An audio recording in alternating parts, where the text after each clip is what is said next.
사람이 살아가다 보면 누구나 힘든 순간을 만나게 됩니다.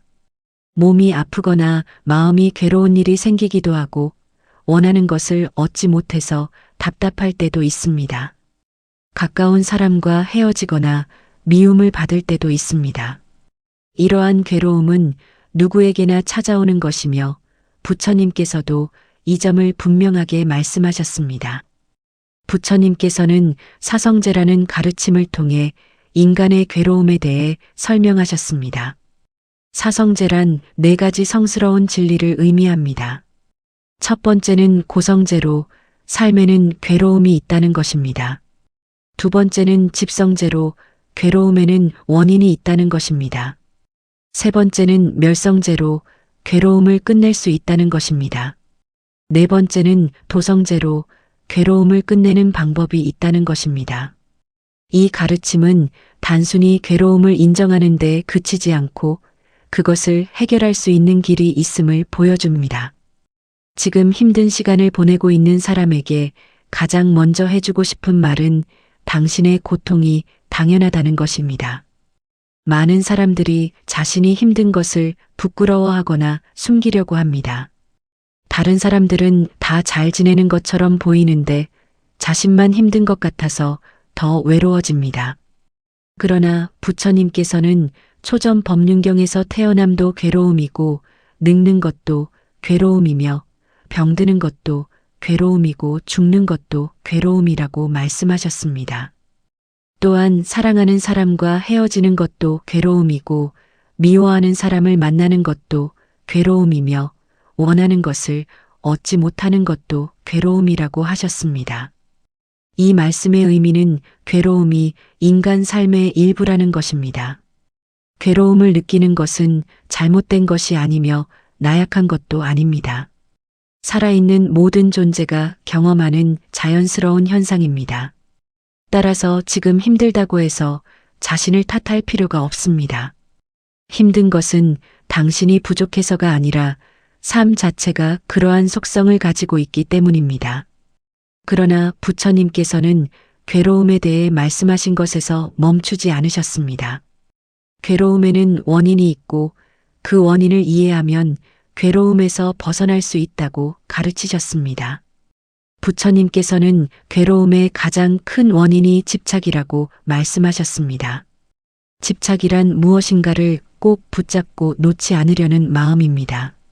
내가 원하는 대로 되어야 한다고 고집하는 마음이며 변하지 않기를 바라는 마음입니다. 사람들은 좋은 것은 영원히 지속되기를 바라고 나쁜 것은 빨리 사라지기를 바랍니다.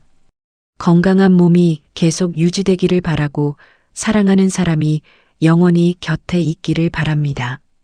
성공한 상태가 변하지 않기를 바라고 행복한 순간이 끝나지 않기를 바랍니다. 그러나 세상의 모든 것은 변합니다. 부처님께서는 재행무상이라는 말씀으로 이를 표현하셨습니다. 재행무상이란 만들어진 모든 것은 변한다는 뜻입니다. 여기서 재행이란 인연에 의해 만들어진 모든 현상을 말합니다. 무상이란 영원한 것이 없다는 의미입니다. 우리 몸도 변하고 마음도 변하며 관계도 변하고 상황도 변합니다. 건강했던 몸이 병들기도 하고 행복했던 관계가 어려워지기도 하며 잘 나가던 일이 막히기도 합니다.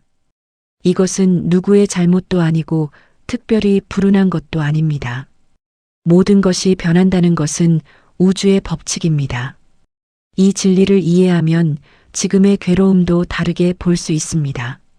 지금 힘든 상황도 영원히 계속되지 않습니다. 모든 것이 변한다는 법칙은 좋은 일에도 적용되지만 나쁜 일에도 똑같이 적용됩니다.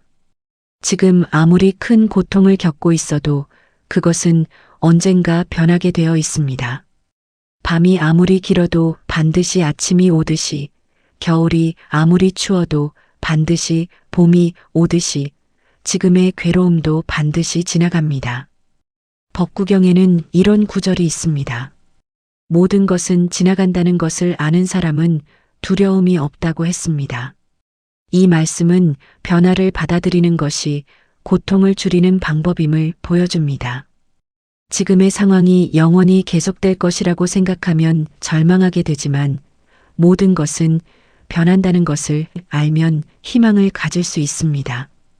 그렇다면 지금 힘든 순간에 우리는 어떻게 해야 할까요?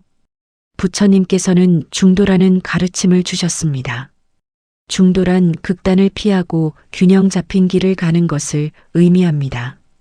고통을 만났을 때 두 가지 극단적인 반응이 있습니다. 하나는 고통을 완전히 부정하고 피하려고만 하는 것입니다. 다른 하나는 고통에 완전히 빠져서 그것만 생각하는 것입니다. 이 두 가지 모두 문제가 있습니다. 고통을 부정하고 피하려고만 하면 문제는 해결되지 않고 더 커집니다. 아픈 것을 못 본 척하고 병원에 가지 않으면 병은 더 악화됩니다. 괴로운 감정을 억누르고 없는 척하면 마음의 상처는 더 깊어집니다. 따라서 고통을 인정하고 받아들이는 것이 첫 번째 단계입니다. 그러나 고통에만 집중하고 그것에 완전히 빠져버리는 것도 문제입니다. 괴로운 생각만 계속하면 실제 상황보다 고통이 더 크게 느껴집니다.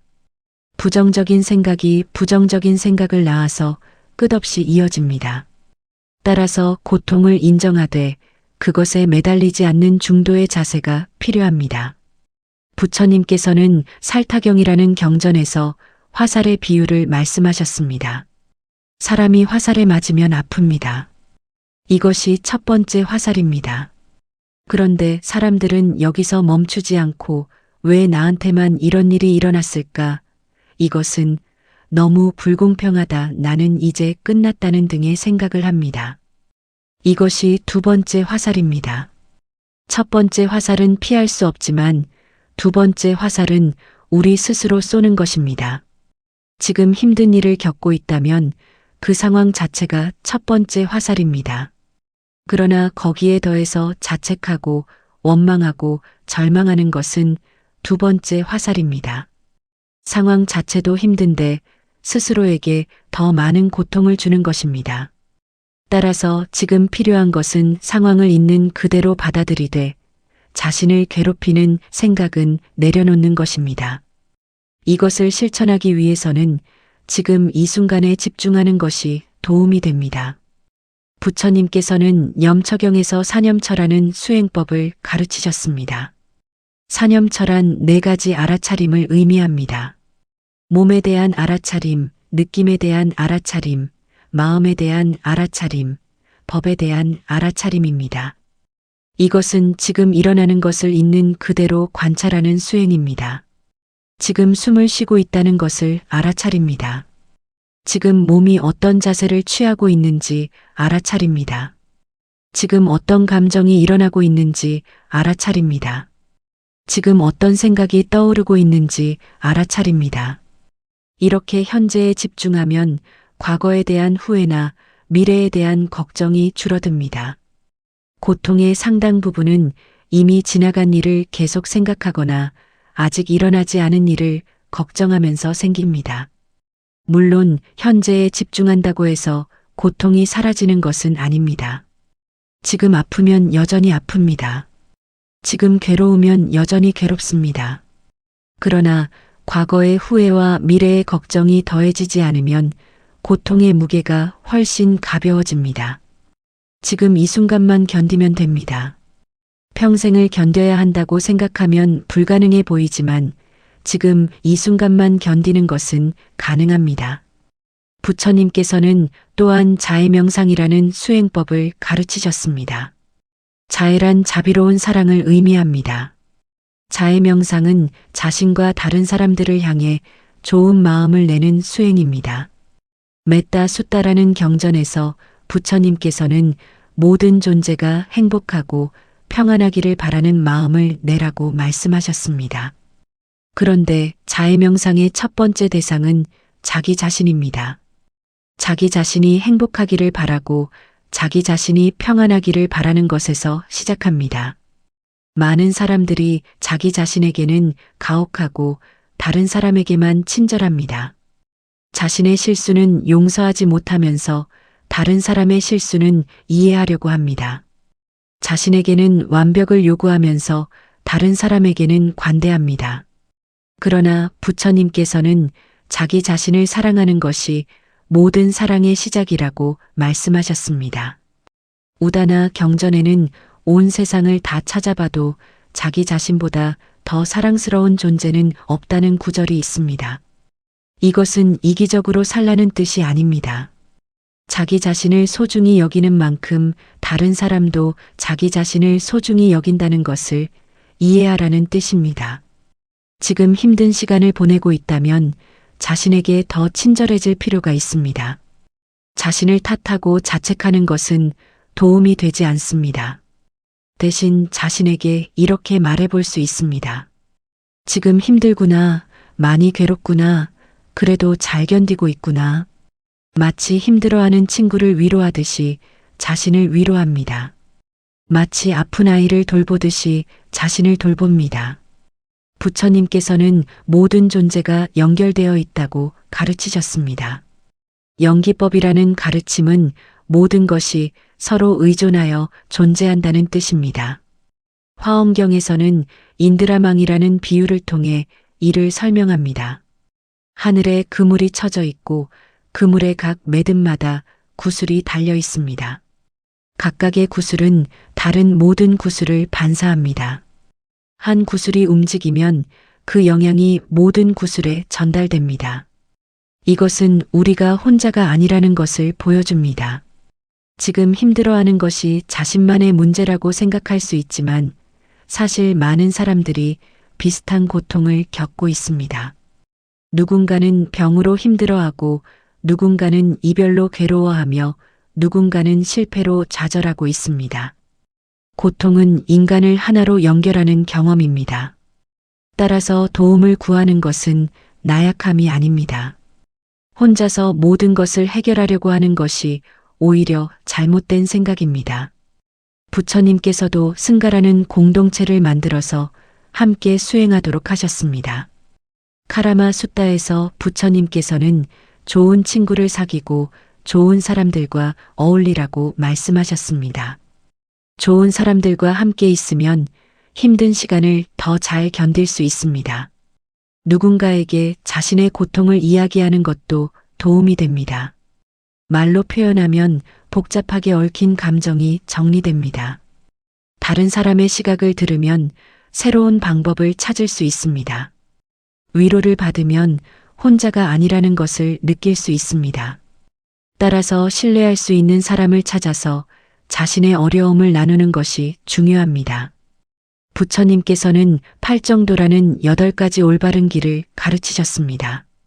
정견, 정사유, 정어, 정업, 정명, 정정진, 정념, 정정입니다.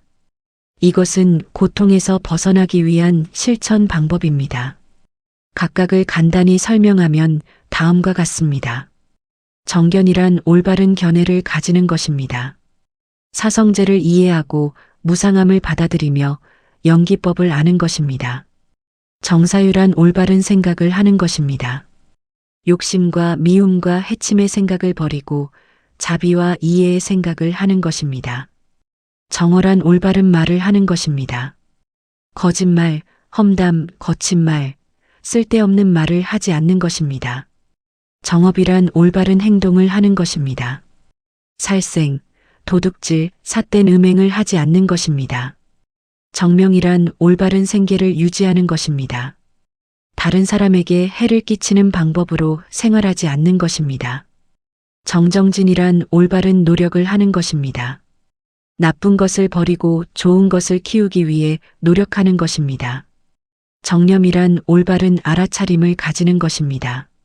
지금 일어나는 것을 있는 그대로 관찰하는 것입니다. 정정인민이란 올바른 집중을 하는 것입니다.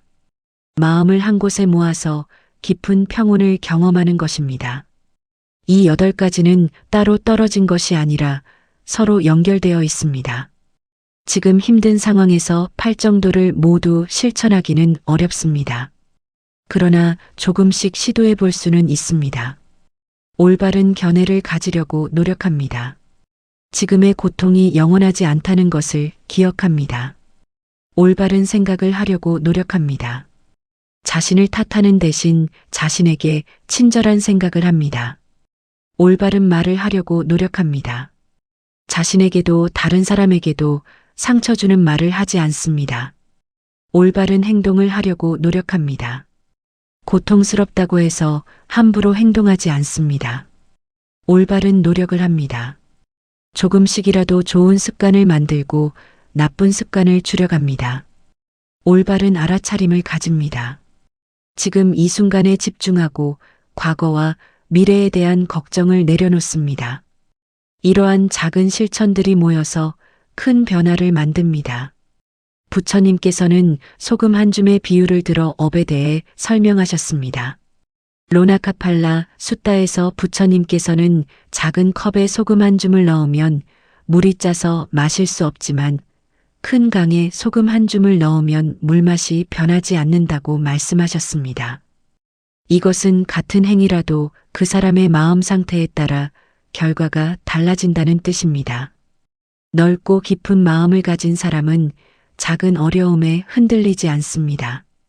그러나 좁고 얕은 마음을 가진 사람은 작은 문제에도 크게 괴로워합니다. 따라서 마음을 넓히고 깊게 만드는 것이 중요합니다. 마음을 넓히는 방법은 자비와 이해를 키우는 것입니다. 마음을 깊게 만드는 방법은 지혜를 쌓는 것입니다. 자비를 키우기 위해서는 다른 사람의 고통을 이해하려고 노력합니다. 나만 힘든 것이 아니라 모든 사람이 각자의 고통을 안고 산다는 것을 알아갑니다. 나를 힘들게 하는 사람도 사실은 그 사람 나름의 괴로움이 있어서 그런 행동을 한다는 것을 이해하려고 합니다. 그렇다고 해서 잘못된 행동을 용인하는 것은 아니지만 미움을 줄이고 이해를 넓히는 것입니다. 지혜를 쌓기 위해서는 부처님의 가르침을 공부합니다.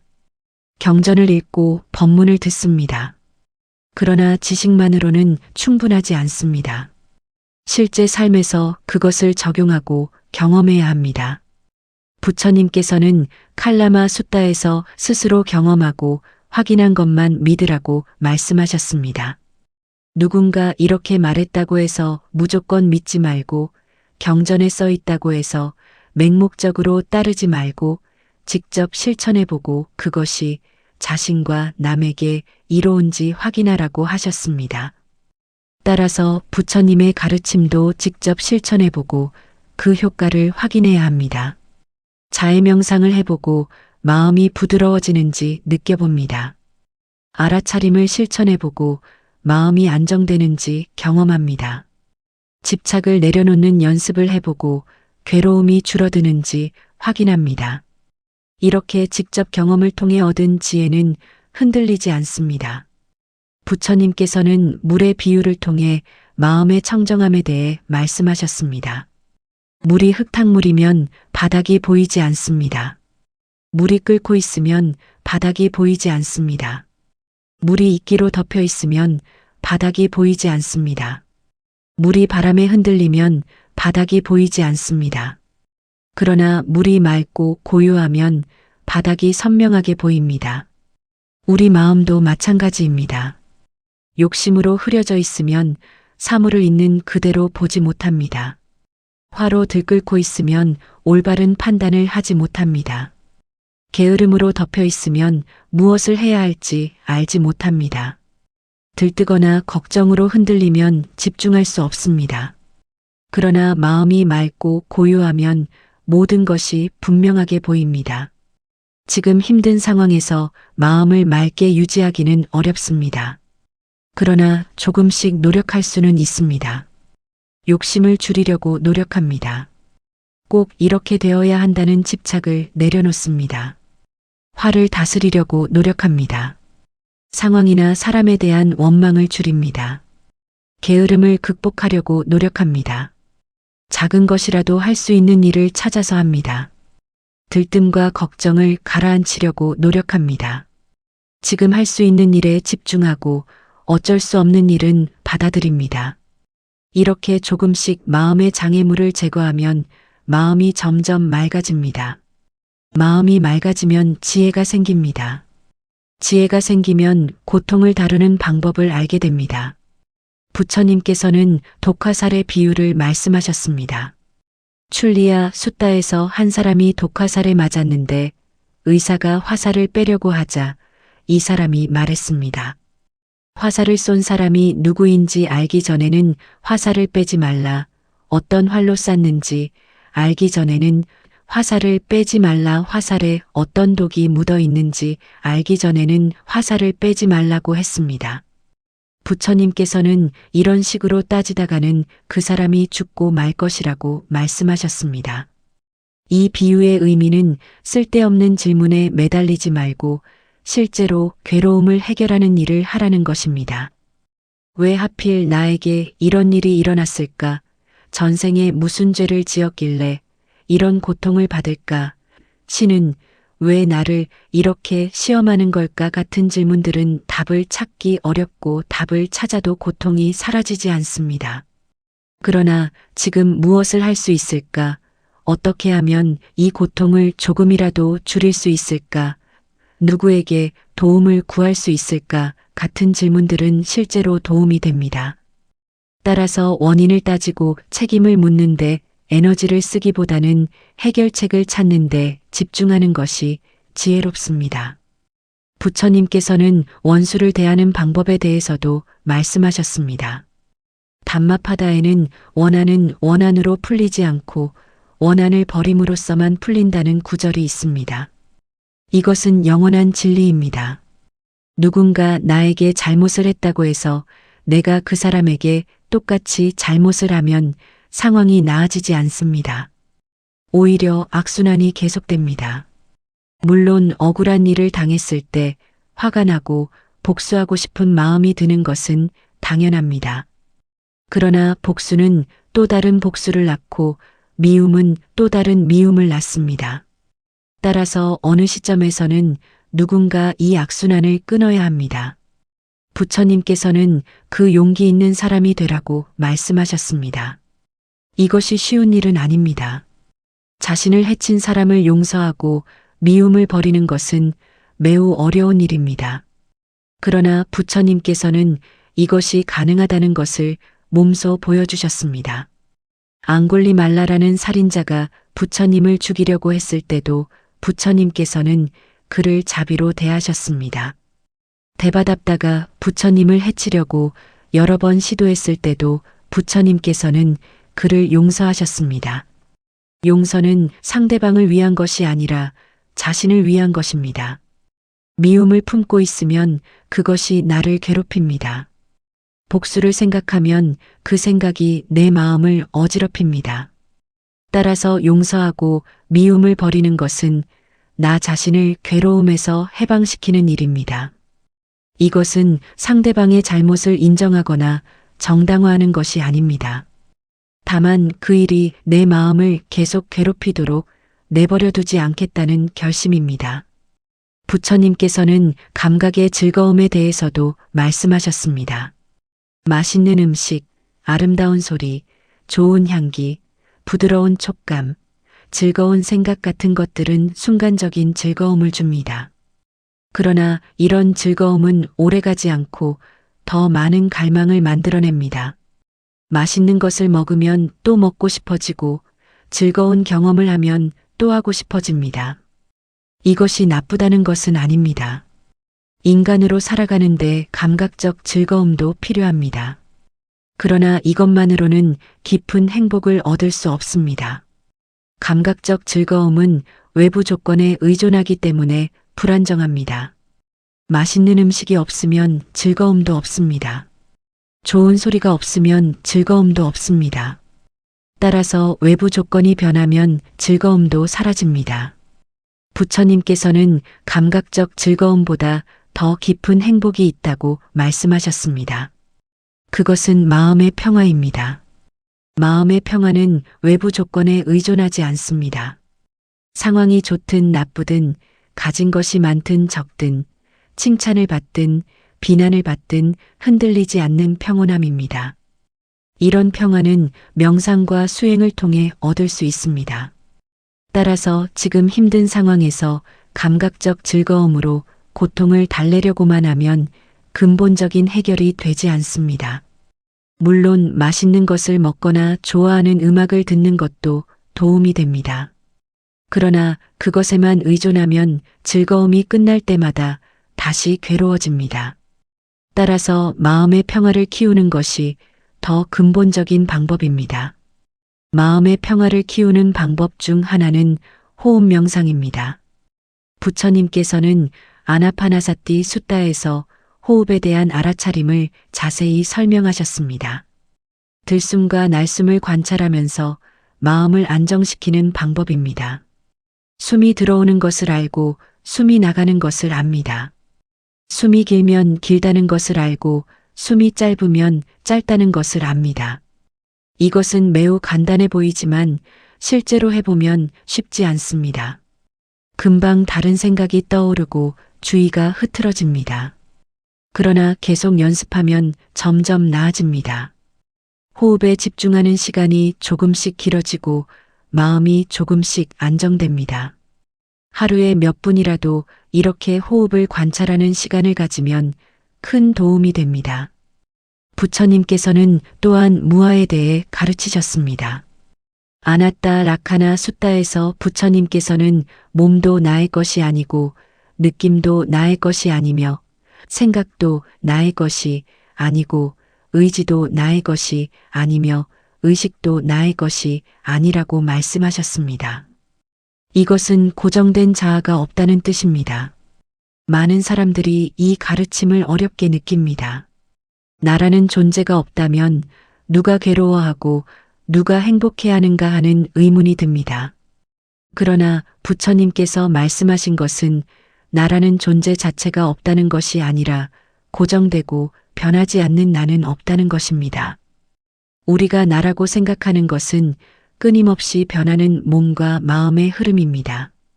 이 가르침은 실제로 큰 자유를 줍니다. 고정된 자아가 없다면 과거의 내가 현재의 나를 규정하지 않습니다. 과거에 실패했다고 해서 나는 실패자라는 고정된 정체성을 가질 필요가 없습니다.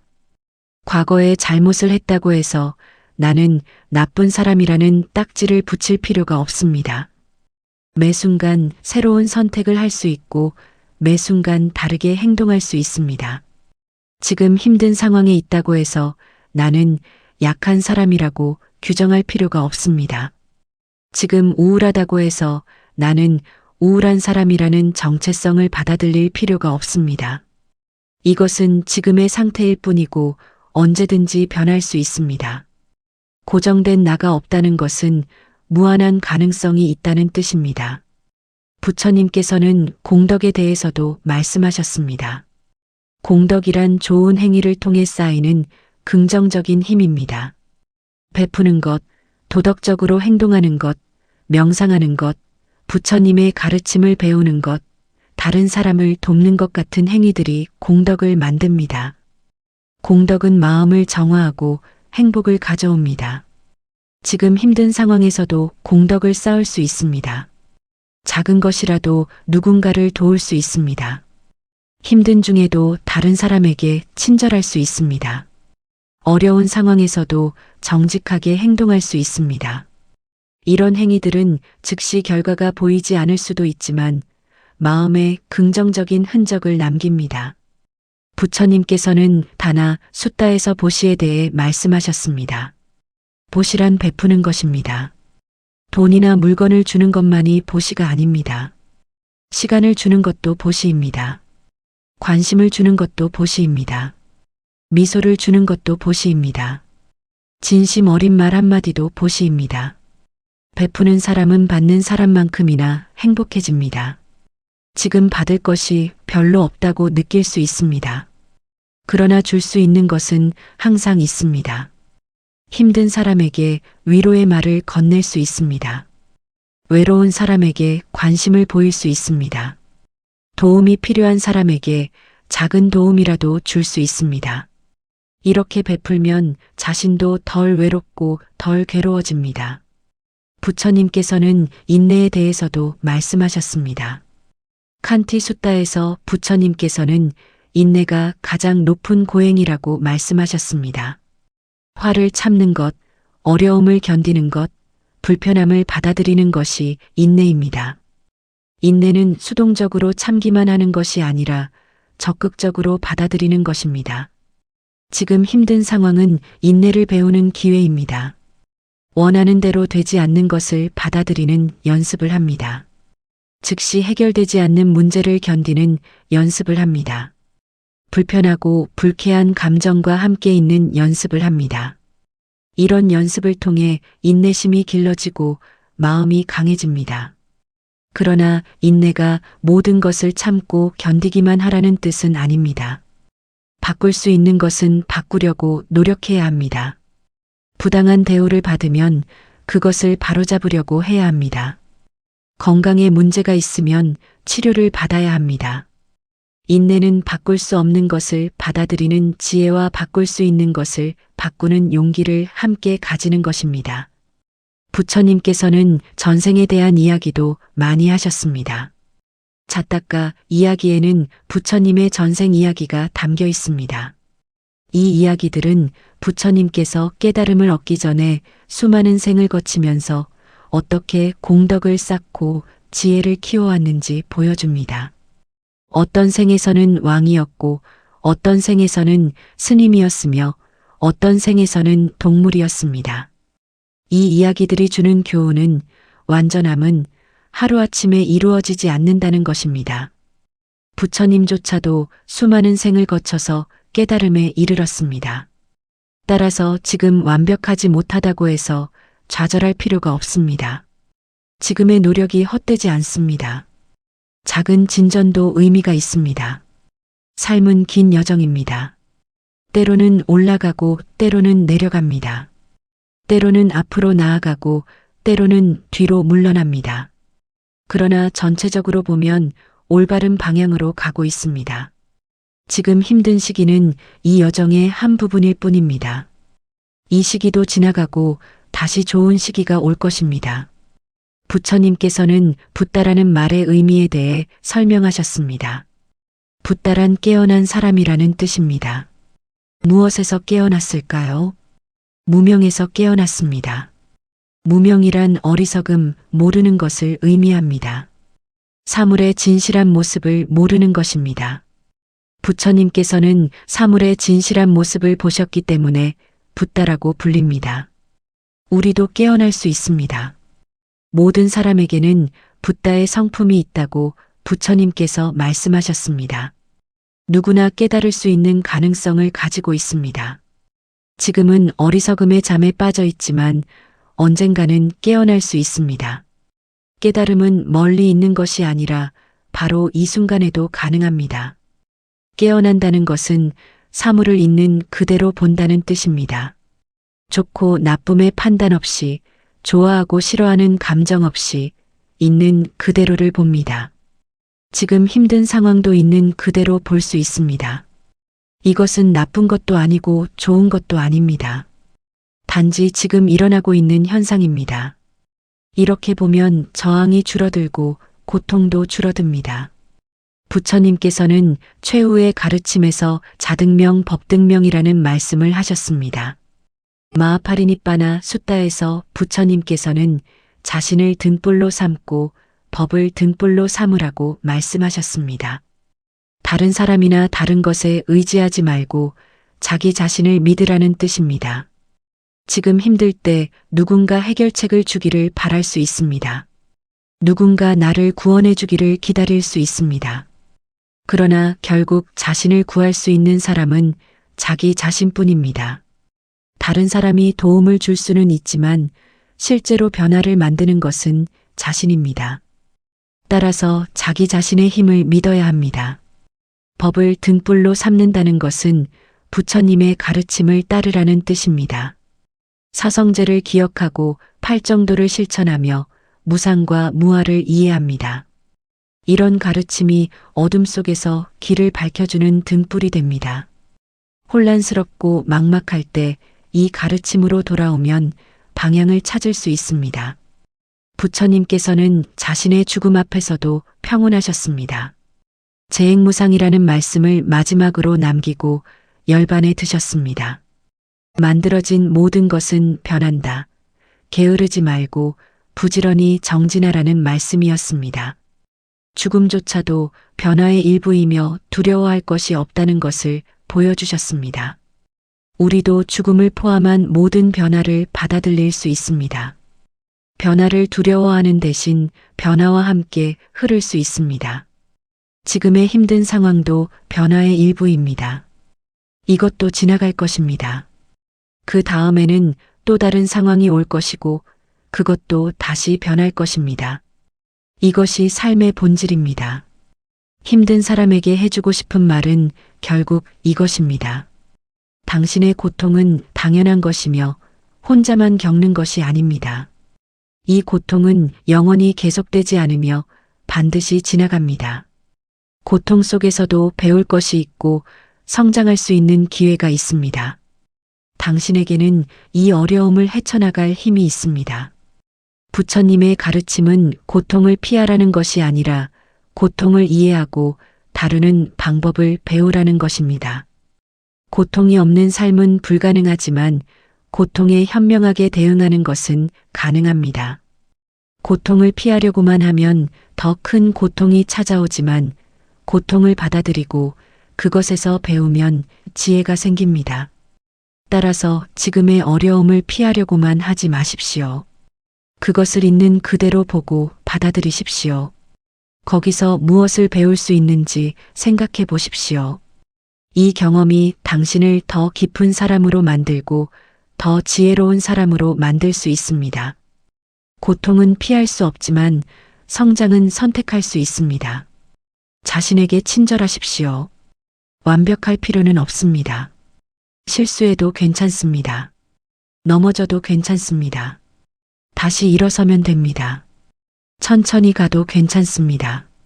중요한 것은 멈추지 않는 것입니다. 한 걸음 한 걸음 나아가면 언젠가는 목적지에 도착합니다. 다른 사람과 연결되십시오. 혼자 감당하려고 하지 마십시오. 도움을 구하는 것은 약함이 아니라 용기입니다. 신뢰할 수 있는 사람에게 이야기하고 위로를 받으십시오. 함께하면 힘든 길도 견딜만해집니다.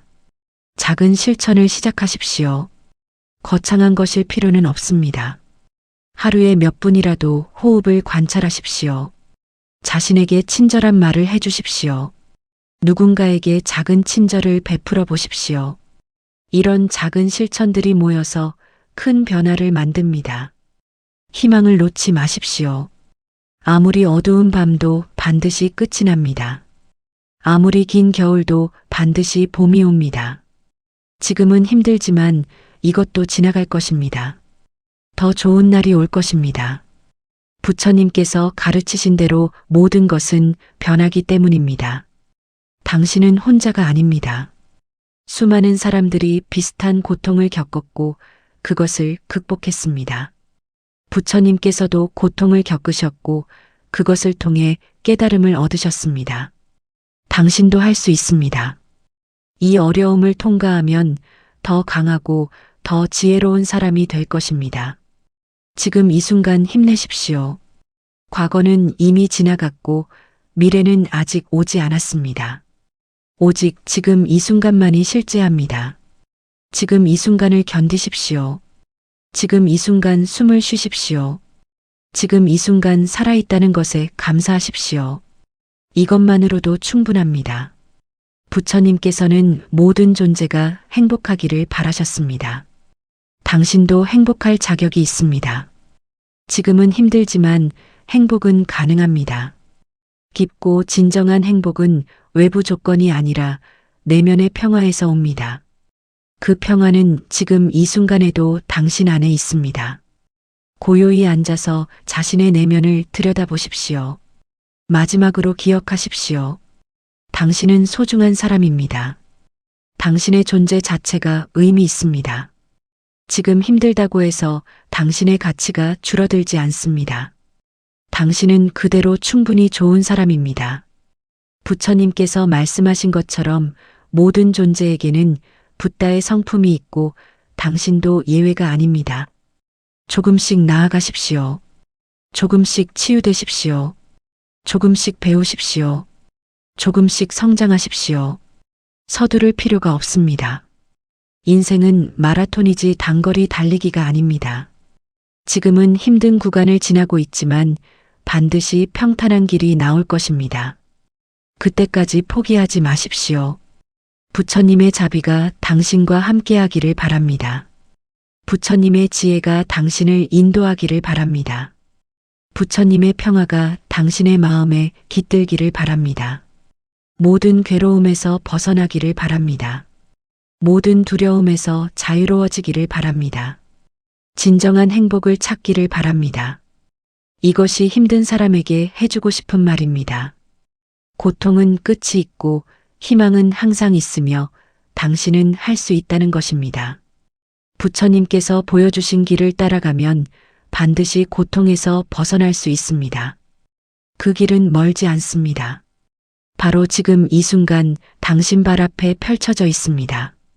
사람이 살아가다 보면 누구나 힘든 순간을 만나게 됩니다. 몸이 아프거나 마음이 괴로운 일이 생기기도 하고 원하는 것을 얻지 못해서 답답할 때도 있습니다. 가까운 사람과 헤어지거나 미움을 받을 때도 있습니다. 이러한 괴로움은 누구에게나 찾아오는 것이며 부처님께서도 이 점을 분명하게 말씀하셨습니다. 부처님께서는 사성제라는 가르침을 통해 인간의 괴로움에 대해 설명하셨습니다. 사성제란 4가지 성스러운 진리를 의미합니다.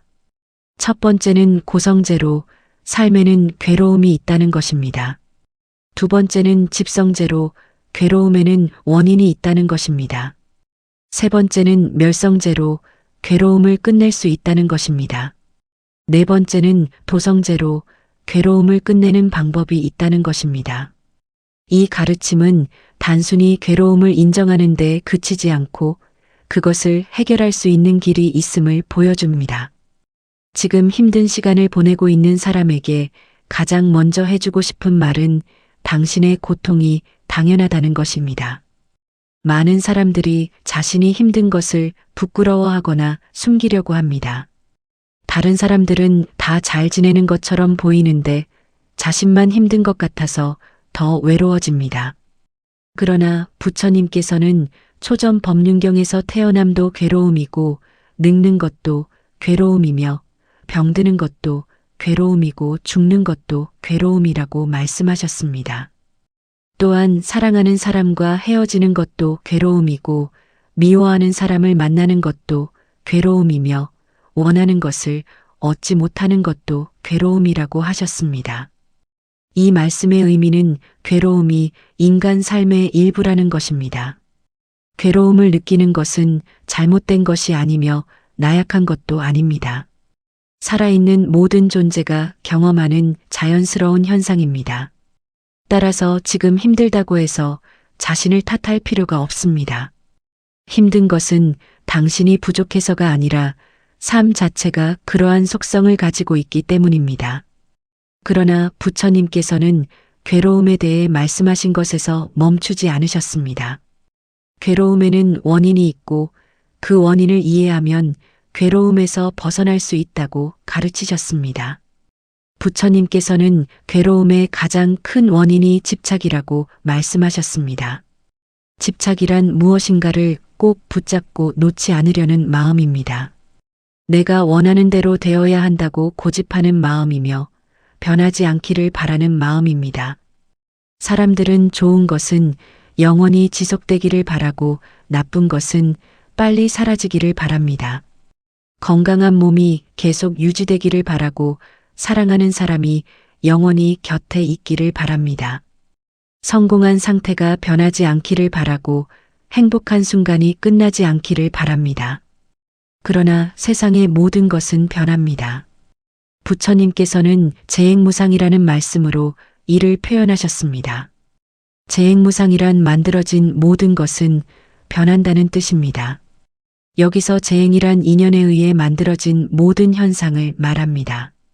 무상이란 영원한 것이 없다는 의미입니다. 우리 몸도 변하고 마음도 변하며 관계도 변하고 상황도 변합니다. 건강했던 몸이 병들기도 하고 행복했던 관계가 어려워지기도 하며 잘 나가던 일이 막히기도 합니다. 이것은 누구의 잘못도 아니고 특별히 불운한 것도 아닙니다. 모든 것이 변한다는 것은 우주의 법칙입니다. 이 진리를 이해하면 지금의 괴로움도 다르게 볼 수 있습니다. 지금 힘든 상황도 영원히 계속되지 않습니다.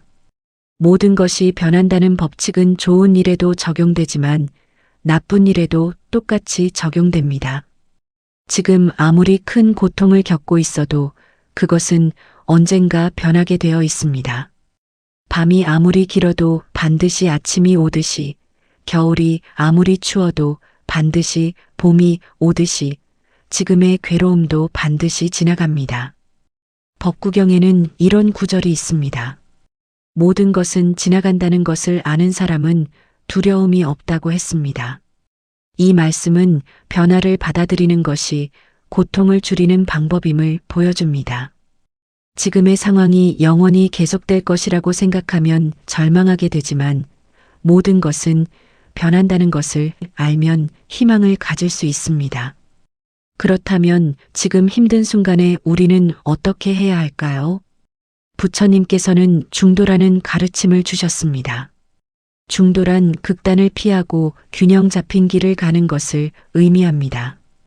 고통을 만났을 때 두 가지 극단적인 반응이 있습니다. 하나는 고통을 완전히 부정하고 피하려고만 하는 것입니다.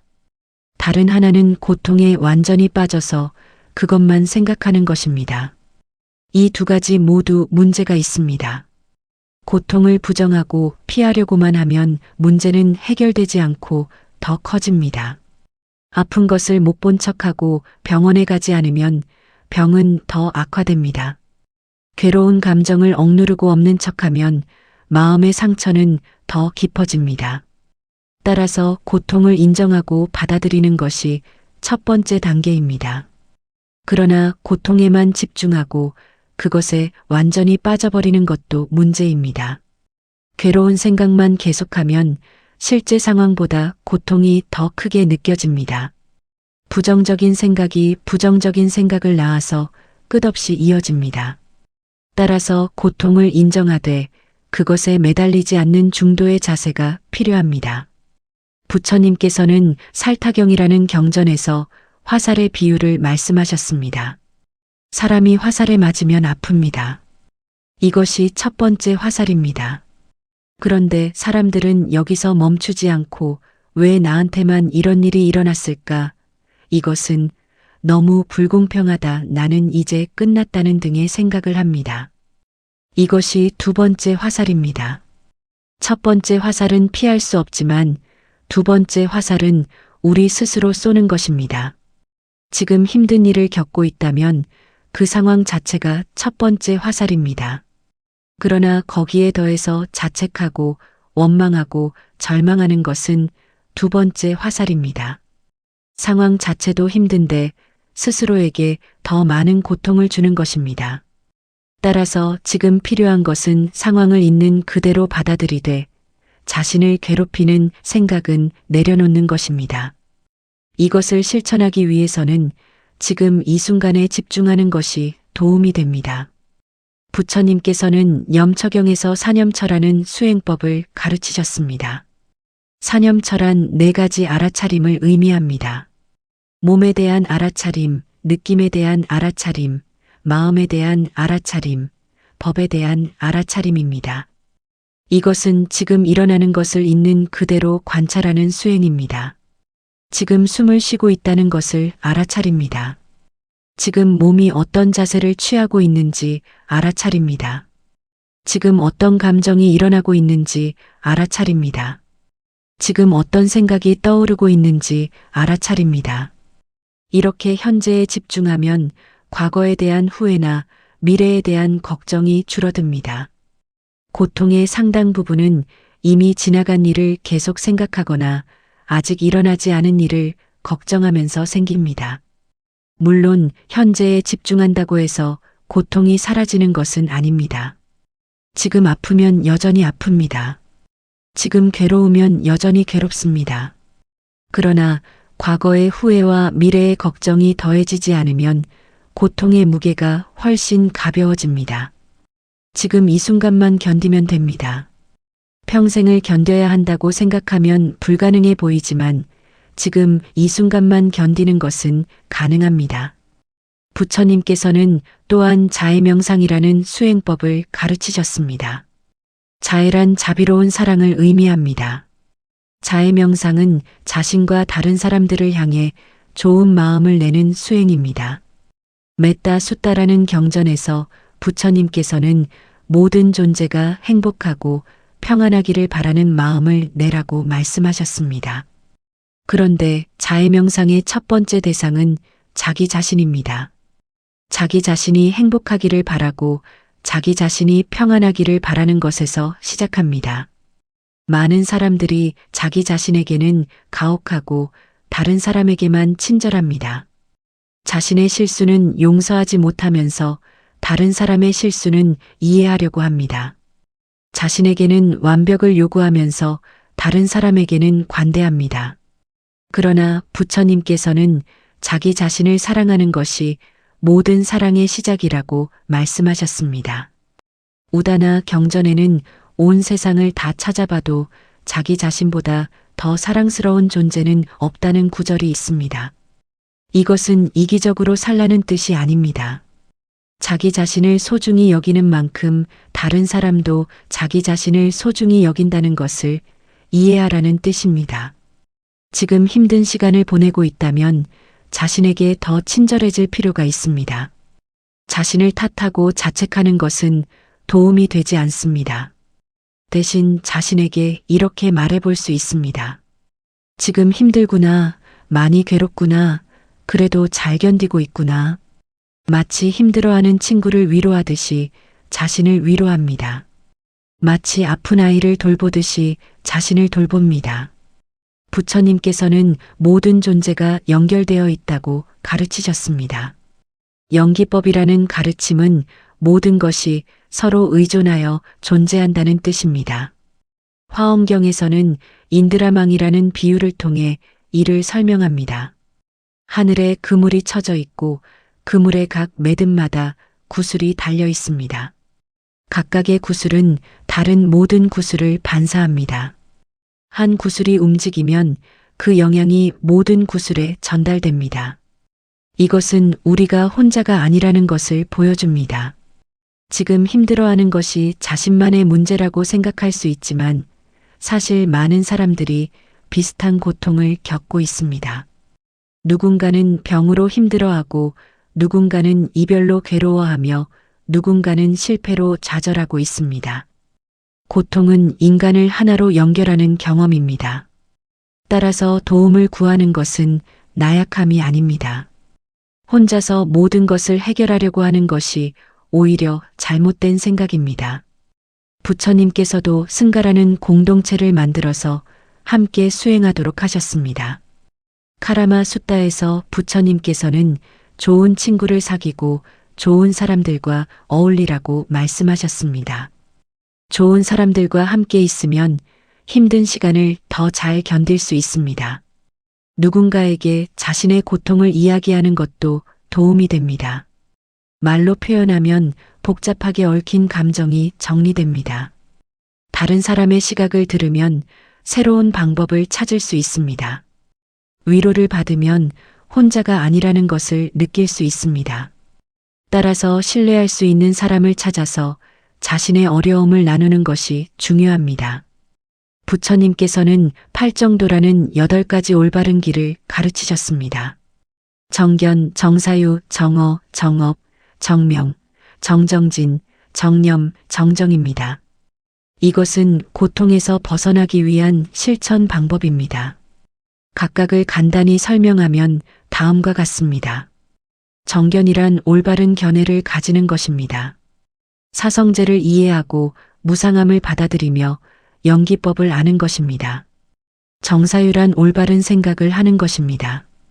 욕심과 미움과 해침의 생각을 버리고 자비와 이해의 생각을 하는 것입니다. 정어란 올바른 말을 하는 것입니다. 거짓말, 험담, 거친 말, 쓸데없는 말을 하지 않는 것입니다. 정업이란 올바른 행동을 하는 것입니다. 살생, 도둑질, 삿된 음행을 하지 않는 것입니다.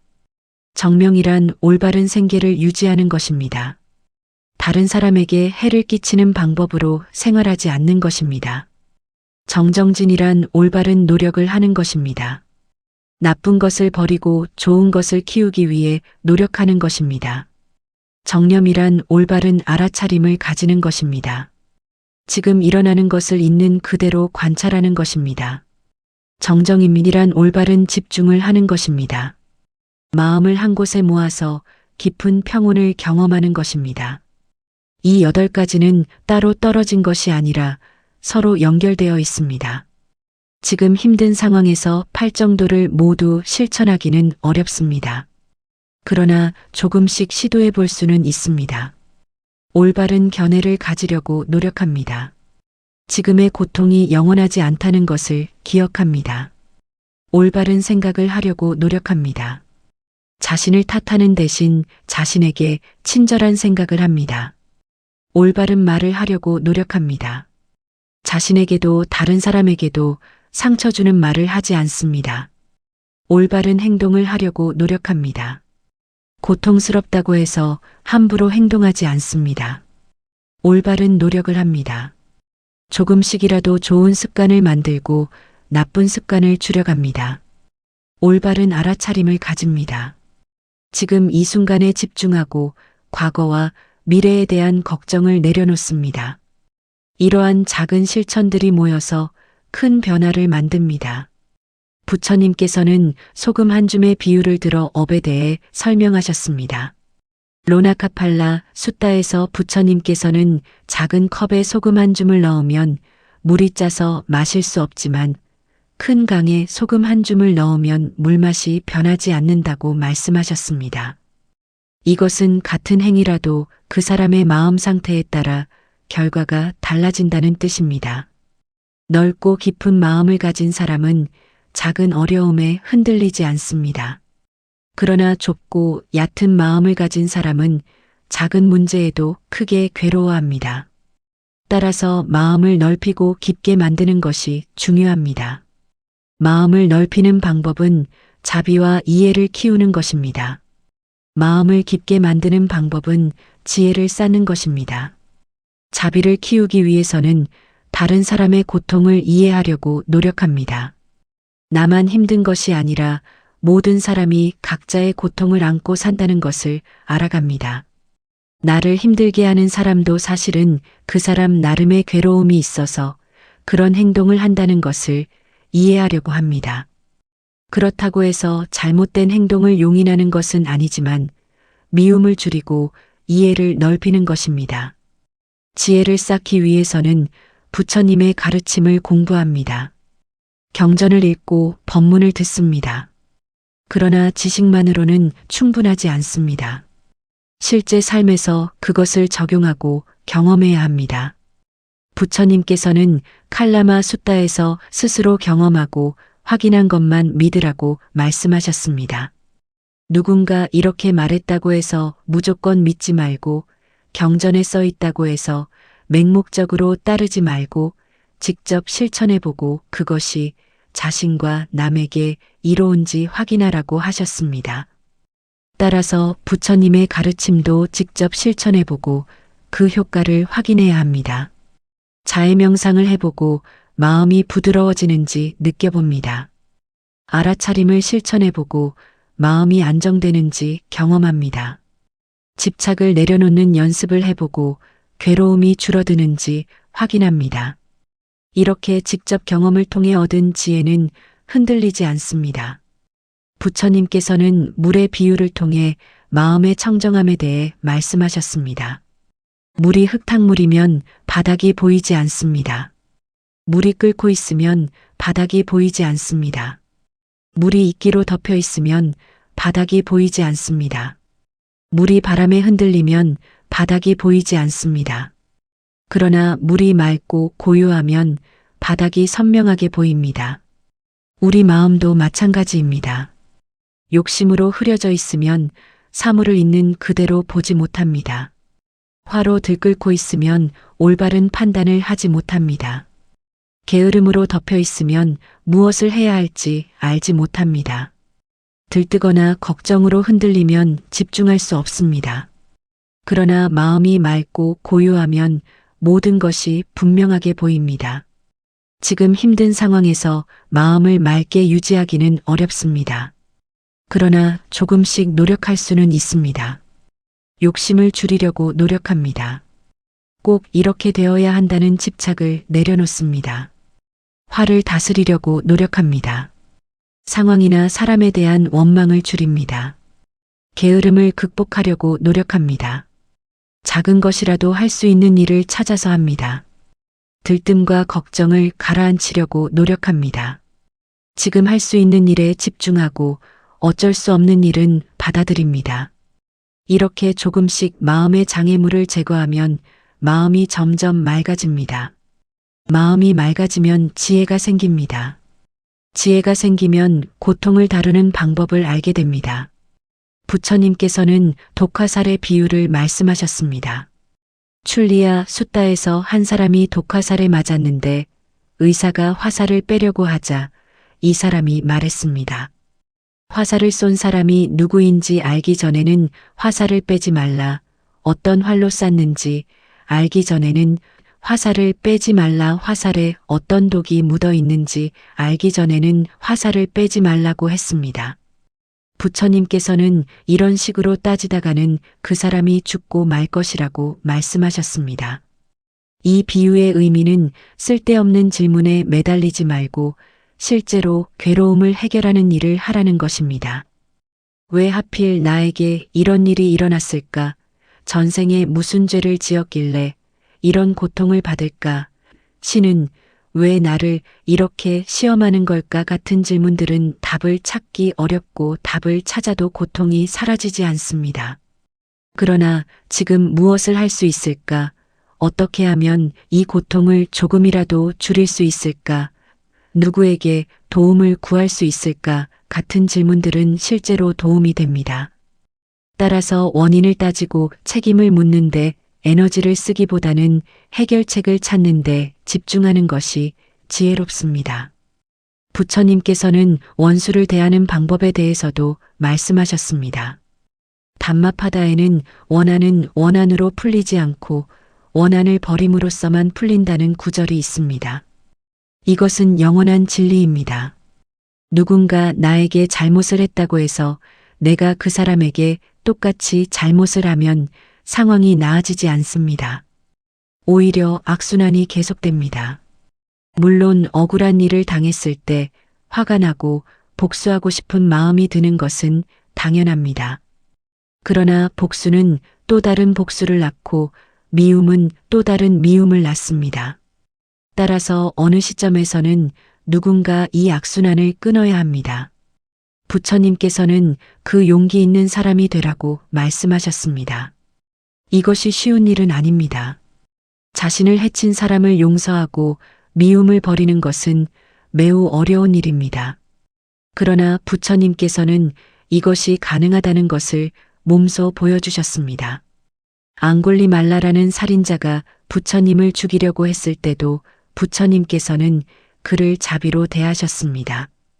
대바답다가 부처님을 해치려고 여러 번 시도했을 때도 부처님께서는 그를 용서하셨습니다. 용서는 상대방을 위한 것이 아니라 자신을 위한 것입니다. 미움을 품고 있으면 그것이 나를 괴롭힙니다. 복수를 생각하면 그 생각이 내 마음을 어지럽힙니다. 따라서 용서하고 미움을 버리는 것은 나 자신을 괴로움에서 해방시키는 일입니다. 이것은 상대방의 잘못을 인정하거나 정당화하는 것이 아닙니다. 다만 그 일이 내 마음을 계속 괴롭히도록 내버려 두지 않겠다는 결심입니다. 부처님께서는 감각의 즐거움에 대해서도 말씀하셨습니다. 맛있는 음식, 아름다운 소리, 좋은 향기, 부드러운 촉감, 즐거운 생각 같은 것들은 순간적인 즐거움을 줍니다. 그러나 이런 즐거움은 오래가지 않고 더 많은 갈망을 만들어냅니다. 맛있는 것을 먹으면 또 먹고 싶어지고 즐거운 경험을 하면 또 하고 싶어집니다. 이것이 나쁘다는 것은 아닙니다. 인간으로 살아가는데 감각적 즐거움도 필요합니다. 그러나 이것만으로는 깊은 행복을 얻을 수 없습니다. 감각적 즐거움은 외부 조건에 의존하기 때문에 불안정합니다. 맛있는 음식이 없으면 즐거움도 없습니다. 좋은 소리가 없으면 즐거움도 없습니다. 따라서 외부 조건이 변하면 즐거움도 사라집니다. 부처님께서는 감각적 즐거움보다 더 깊은 행복이 있다고 말씀하셨습니다. 그것은 마음의 평화입니다. 마음의 평화는 외부 조건에 의존하지 않습니다. 상황이 좋든 나쁘든, 가진 것이 많든 적든, 칭찬을 받든 비난을 받든 흔들리지 않는 평온함입니다. 이런 평화는 명상과 수행을 통해 얻을 수 있습니다. 따라서 지금 힘든 상황에서 감각적 즐거움으로 고통을 달래려고만 하면 근본적인 해결이 되지 않습니다. 물론 맛있는 것을 먹거나 좋아하는 음악을 듣는 것도 도움이 됩니다. 그러나 그것에만 의존하면 즐거움이 끝날 때마다 다시 괴로워집니다. 따라서 마음의 평화를 키우는 것이 더 근본적인 방법입니다. 마음의 평화를 키우는 방법 중 하나는 호흡 명상입니다. 부처님께서는 아나파나사티 숫다에서 호흡에 대한 알아차림을 자세히 설명하셨습니다. 들숨과 날숨을 관찰하면서 마음을 안정시키는 방법입니다. 숨이 들어오는 것을 알고 숨이 나가는 것을 압니다. 숨이 길면 길다는 것을 알고 숨이 짧으면 짧다는 것을 압니다. 이것은 매우 간단해 보이지만 실제로 해보면 쉽지 않습니다. 금방 다른 생각이 떠오르고 주의가 흐트러집니다. 그러나 계속 연습하면 점점 나아집니다. 호흡에 집중하는 시간이 조금씩 길어지고 마음이 조금씩 안정됩니다. 하루에 몇 분이라도 이렇게 호흡을 관찰하는 시간을 가지면 큰 도움이 됩니다. 부처님께서는 또한 무아에 대해 가르치셨습니다. 아나따 라카나 숫다에서 부처님께서는 몸도 나의 것이 아니고 느낌도 나의 것이 아니며 생각도 나의 것이 아니고 의지도 나의 것이 아니며 의식도 나의 것이 아니라고 말씀하셨습니다. 이것은 고정된 자아가 없다는 뜻입니다. 많은 사람들이 이 가르침을 어렵게 느낍니다. 나라는 존재가 없다면 누가 괴로워하고 누가 행복해하는가 하는 의문이 듭니다. 그러나 부처님께서 말씀하신 것은 나라는 존재 자체가 없다는 것이 아니라 고정되고 변하지 않는 나는 없다는 것입니다. 우리가 나라고 생각하는 것은 끊임없이 변하는 몸과 마음의 흐름입니다. 이 가르침은 실제로 큰 자유를 줍니다. 고정된 자아가 없다면 과거의 내가 현재의 나를 규정하지 않습니다. 과거에 실패했다고 해서 나는 실패자라는 고정된 정체성을 가질 필요가 없습니다. 과거에 잘못을 했다고 해서 나는 나쁜 사람이라는 딱지를 붙일 필요가 없습니다. 매 순간 새로운 선택을 할 수 있고 매 순간 다르게 행동할 수 있습니다. 지금 힘든 상황에 있다고 해서 나는 약한 사람이라고 규정할 필요가 없습니다. 지금 우울하다고 해서 나는 우울한 사람이라는 정체성을 받아들일 필요가 없습니다. 이것은 지금의 상태일 뿐이고 언제든지 변할 수 있습니다. 고정된 나가 없다는 것은 무한한 가능성이 있다는 뜻입니다. 부처님께서는 공덕에 대해서도 말씀하셨습니다. 공덕이란 좋은 행위를 통해 쌓이는 긍정적인 힘입니다. 베푸는 것, 도덕적으로 행동하는 것, 명상하는 것, 부처님의 가르침을 배우는 것, 다른 사람을 돕는 것 같은 행위들이 공덕을 만듭니다. 공덕은 마음을 정화하고 행복을 가져옵니다. 지금 힘든 상황에서도 공덕을 쌓을 수 있습니다. 작은 것이라도 누군가를 도울 수 있습니다.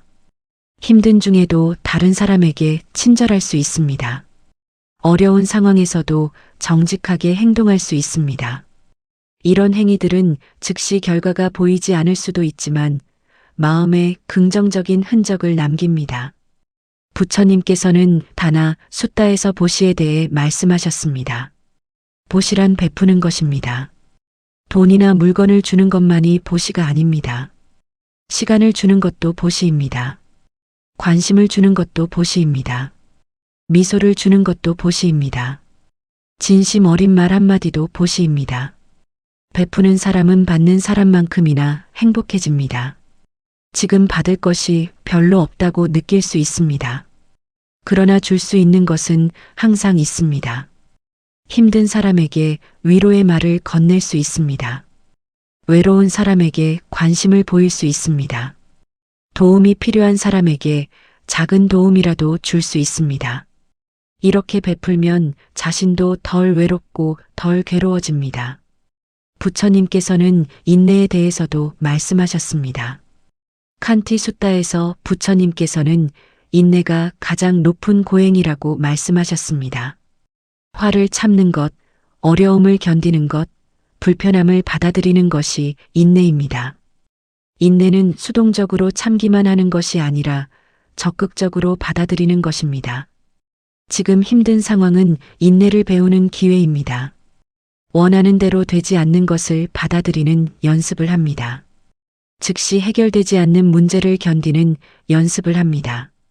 불편하고 불쾌한 감정과 함께 있는 연습을 합니다. 이런 연습을 통해 인내심이 길러지고 마음이 강해집니다. 그러나 인내가 모든 것을 참고 견디기만 하라는 뜻은 아닙니다. 바꿀 수 있는 것은 바꾸려고 노력해야 합니다. 부당한 대우를 받으면 그것을 바로잡으려고 해야 합니다. 건강에 문제가 있으면 치료를 받아야 합니다. 인내는 바꿀 수 없는 것을 받아들이는 지혜와 바꿀 수 있는 것을 바꾸는 용기를 함께 가지는 것입니다. 부처님께서는 전생에 대한 이야기도 많이 하셨습니다. 자타카 이야기에는 부처님의 전생 이야기가 담겨 있습니다.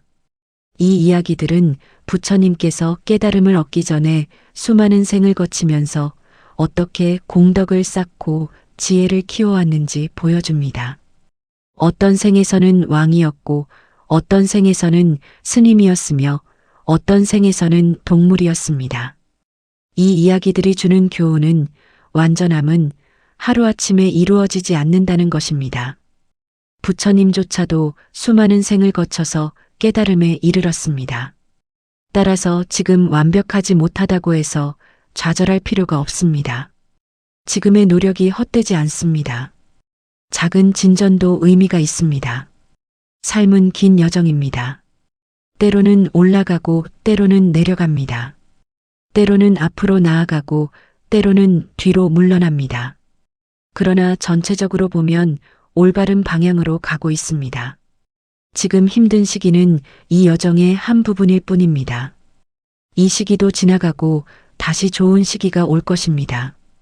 부처님께서는 붓다라는 말의 의미에 대해 설명하셨습니다. 붓다란 깨어난 사람이라는 뜻입니다. 무엇에서 깨어났을까요? 무명에서 깨어났습니다. 무명이란 어리석음, 모르는 것을 의미합니다.